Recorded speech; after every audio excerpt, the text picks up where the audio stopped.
என்ன வேணும் ஸ்கூலுக்கு எல்லாமே இங்கிருக்கு. Super Saravana stores, Chennai, Madurai, Kovai.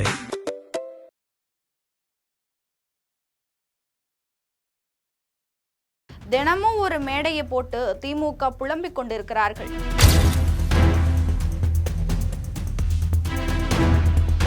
அதே கவர்ச்சிக்காக தானே உங்கள் மகன் இளவரசர் உதயநிதி ஸ்டாலினை சினிமாவுக்கு அனுப்புனீங்க.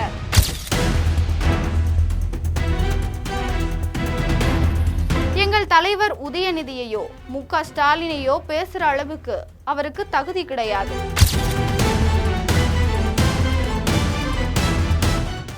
ஆறு மாசத்துல எலெக்ஷன் வை, நீங்க ஒரு மேயரையாவது ஜெயிச்சிங்கன்னா நான் என்னோட ஒரு பக்க மீசையவே எடுத்துக்கிறேன். திமுக அமைப்பு செயலாளர் RS பாரதி சவால். என்ன நடந்தது விரிவாக பார்க்கலாம் இந்த செய்தி தொகுப்பில். தாவேகாவை விமர்சித்து வரும் பலரும் தாவேகா தலைவரும் முதல்வருமான ஜோசப் விஜய்க்கு அடுத்தபடியாக விமர்சிப்பது விளையாட்டுத்துறை அமைச்சர் ஆதவ் அர்ஜுனாவை தான்.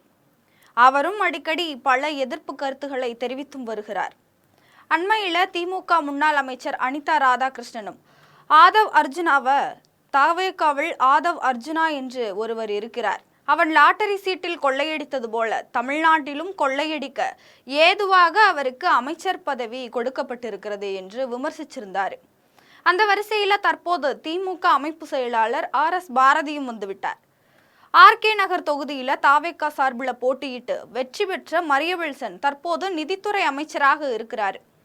அந்த தொகுதியில நன்றி தெரிவிக்கும் நிகழ்ச்சியில பங்கேற்ற ஆதவ் அர்ஜுனா எதிர்க்கட்சி தலைவர் உதயநிதி ஸ்டாலினை விமர்சித்து ஒரு சவாலையும் விடுத்திருக்கிறார். தேர்தலில் வெற்றியடைந்த நாங்களே நிர்வாகத்திற்குள் போய்விட்டோம், ஆனால் தமிழக வெற்றி கழகத்தினுடைய வெற்றியை பொறுக்க முடியாம தினமும் ஒரு மேடையை போட்டு திமுக புலம்பிக் கொண்டிருக்கிறார்கள். கவர்ச்சி அரசியல் என்று சொல்கிறீர்கள், சரி, அதே கவர்ச்சிக்காக தானே உங்கள் மகன் இளவரசர் உதயநிதி ஸ்டாலினை சினிமாவுக்கு அனுப்புனீங்க. கவர்ச்சி வந்ததா? இல்லை, சினிமால நடிக்கவும் வரல, படிப்பும் வரல. இளவரசர் உதயநிதி ஸ்டாலின் அவர்களே, உங்க அப்பா தேர்தலுக்கு முன்னாடி பிரச்சாரத்துக்கு நிறைய இடங்களுக்கு அனுமதி தரல. ஆனா கொளத்தூர்ல எங்கள் தலைவர் வெறும் 5 நிமிஷம்தான் பேசியிருப்பாரு, அதுக்கே உங்களை முடிச்சிட்டோம். உங்க அப்பா மட்டும் அனுமதி கொடுத்திருந்தா நீங்க டெபாசிட் கூட வாங்கி இருக்க மாட்டீங்க. எங்கள் சகோதரி பல்லவியை நீங்கள் அவமானப்படுத்தி இருக்கிறீங்க. இப்போது எனது தலைவரையும் எங்கள் பொதுச் செயலாளரையும் அனுமதி கேட்டு உங்கள் நெற்றிக்கு முன்னால என் கையை நீட்டி ஒரு சவால் விடுகிறேன்.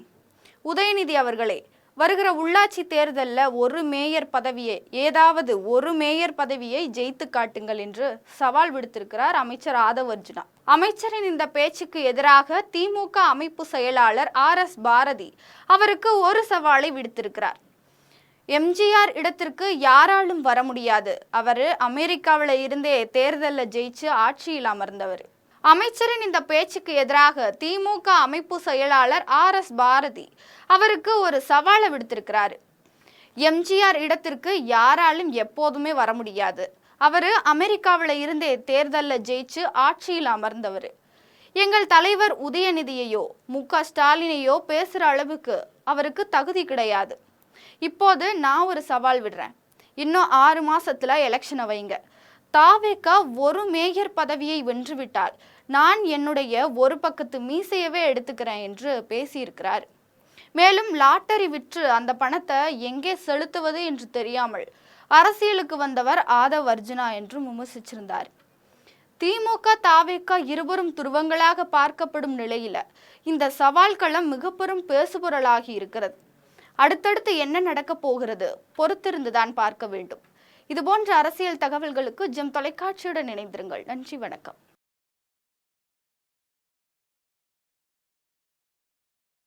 என்ன வேணும் ஸ்கூலுக்கு எல்லாமே இங்கிருக்கு.